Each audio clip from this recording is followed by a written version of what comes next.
bros playing Daddy Warbucks to Trump and Vance and that ticket, but one bro is now backtracking on his recent support for Trump. Listen to this. What's been reported in the media is simply not true. Okay. I'm not donating $45 million a month to Trump. Right. And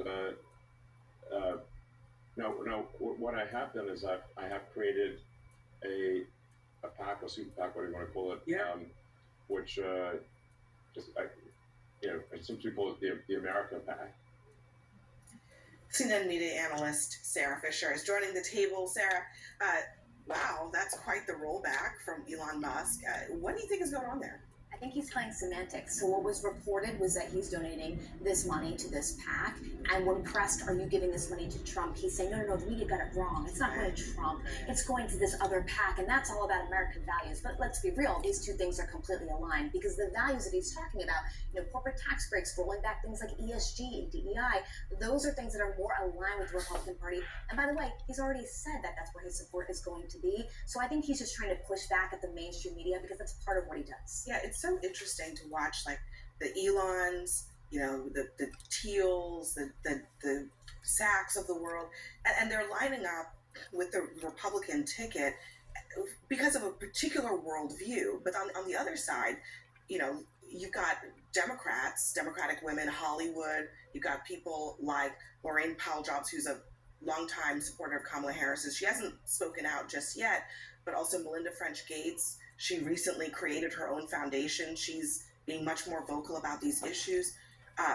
Interestingly, I saw an article that talked about how Hollywood wants to smack down the tech bros because they find them so annoying, and they're giving heavily to Kamala Harris. Yeah, I mean, logically, it all makes sense. I would also imagine when you start talking about female millionaires in particular, the resonance of the right to choose seems to go to a whole different place, because the existence of the female professional class is largely tied to the ability to make these decisions about when you do and do not have children. So those are the people that are going to lean in this the hardest, and now there are more and more of them who did have more and more money to give. On the other side, the tech bros, you talk about Teal and those guys, such a particular, interesting set of people. Yeah, this division that we see makes perfect sense that it would go the way that it has so far. Well, one thing to just know, there's a very big difference between the Silicon Valley money versus Wall Street money. And I don't want people to conflate the two, because you're seeing Wall Street executives starting to voice concerns about what a Trump administration would look like. Some are saying, hey, we have concerns, but we're nervous, the former American Express CEO,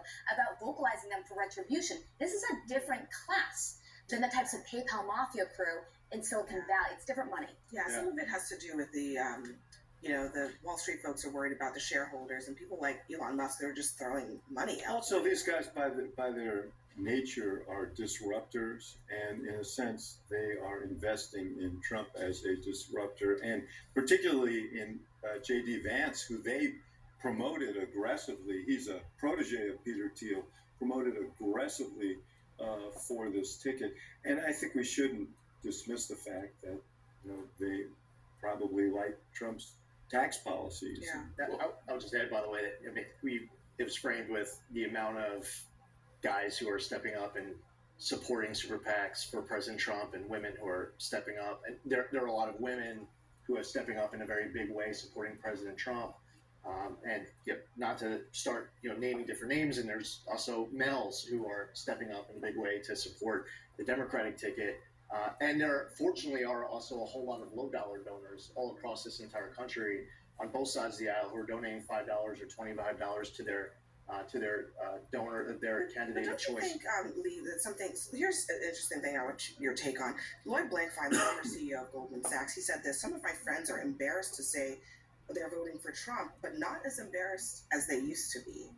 Is that shift happening, and is Trump benefiting from it? Yeah, I remember traveling with President Trump when he was president, and we were on Long Island, and I remember us passing a house, and in the garage door was open, and there was a woman standing in the doorway, and she was holding an American flag, but she wouldn't step out of the garage doorway. And I don't know, maybe it's neighbors. We were just entering the Hamptons. It's possible that everyone else around her all were supporting President Biden in that election. And now there are people who are wearing MAGA hats, who In the before. Hampton. Right, the I mean, so Manhattan, like yeah. the dynamics have changed, and I think in Case he places made, like Lee. That's not the case he made. yeah, but I'm just telling you that in Congress there were many conservatives who were speaking up against this bill out of the gate before President Trump even weighed in, and would have voted for or voted against that bill no matter what. Substantively, as it relates to that bill, no. The bill wasn't a bill to stop people from entering the country illegally. It was a number to try to cap how many people were coming into the country illegally. And when you do the math of how many, people don't want to see millions of people coming in illegally. They want to see the number closer to There zero. were a lot. That was a rationale chasing an action, and the action was the president saying, "Hey, we want this issue. Don't let Biden have a victory. Don't let him sign this bill. Vote no." That's what he said. He wasn't alone. But I mean, I you know, what you're saying now is a rationale chasing what was a political There's decision. also guys, the everyone. reason Hang on. why for we us. opposed it. Hang on for just a moment.